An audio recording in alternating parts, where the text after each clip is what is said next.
प्रिय भक्तों, आज कामिका एकादशी है, तो आज हम आपको लक्ष्मी नारायण के एक ऐसे चमत्कारी मंत्र के बारे में बताने जा रहे हैं जिस मंत्र के जाप मात्र से ही लक्ष्मी नारायण की कृपा आप पर और आपके परिवार पर बरसती है। और आज कामिका एकादशी के दिन विधि विधान से लक्ष्मी नारायण की पूजा और मंत्रों के जाप से लंबी आयु, स्वास्थ्य संबंधी और सभी आर्थिक सुखों की प्राप्ति होती है। और आज लक्ष्मी नारायण के मंत्रों के नियमित 108 बार जाप या श्रवण करने से व्यक्ति की शीघ्र इच्छा पूर्ति होती है और आपके समस्त संकटों का नाश हो जाता है तथा सुख संपत्ति, धन, वैभव की प्राप्ति भी होती है। साथ ही लक्ष्मी नारायण के मंत्रों को शीघ्र फलदायी माना जाता है, जिससे नौकरी और कारोबार में सफलता मिलती है। साथ ही आर्थिक तंगी और कर्ज इत्यादि से भी मुक्ति मिलती है और घर परिवार में सुख, शांति और समृद्धि बनी रहती है। तो आइए भक्तों, लक्ष्मी नारायण के इस दिव्य मंत्र का जाप कर लेते हैं। तो उसके लिए बस आपको इस मंत्र को अपने घर या दुकान पर मोबाइल फोन पर चला देना है और ध्यान रहे इस मंत्र का कम से कम 108 बार जाप करें। और अगर किसी कारण से आप इस मंत्र का जाप करने में असमर्थ है तो आप इस मंत्र को अपने मोबाइल फोन पर लगाकर 108 बार अवश्य सुन ले। और वीडियो पसंद आए तो वीडियो को लाइक भी कर दे और हमारे चैनल को सब्सक्राइब भी जरूर से कर लें और कमेंट में जय लक्ष्मी नारायण की भी लिख दे। और मंत्र इस प्रकार है: ओम ह्रीं श्रीं लक्ष्मी नारायणाय नमः। ओम ह्रीं श्रीं लक्ष्मी नारायणाय नमः।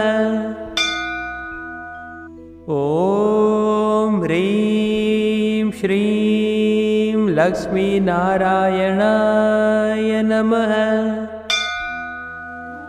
ओम ह्रीं श्रीं लक्ष्मी नारायणाय नमः। ओम ह्रीं श्रीं लक्ष्मी नारायणाय नमः। ओम ह्रीं श्रीं लक्ष्मी नारायणाय नमः। ओम ह्रीं श्रीं लक्ष्मी नारायणाय नमः। ओम ह्रीं श्रीं लक्ष्मी नारायणाय नमः। ओम ह्रीं श्रीं लक्ष्मी नारायणाय नमः। ओम ह्रीं श्रीं लक्ष्मी नारायणाय नमः। ओम ह्रीं श्रीं लक्ष्मी नारायणाय नमः। ओम ह्रीं श्रीं लक्ष्मी नारायणाय नमः। ओम ह्रीं श्रीं लक्ष्मी नारायणाय नमः। ओम ह्रीं श्रीं लक्ष्मी नारायणाय नमः। ओम ह्रीं श्रीं लक्ष्मी नारायणाय नमः। ओम ह्रीं श्रीं लक्ष्मी नारायणाय नमः। ओम ह्रीं श्रीं लक्ष्मी नारायणाय नमः। ओम ह्रीं श्रीं लक्ष्मी नारायणाय नमः। ओम ह्रीं श्रीं लक्ष्मी नारायणाय नमः।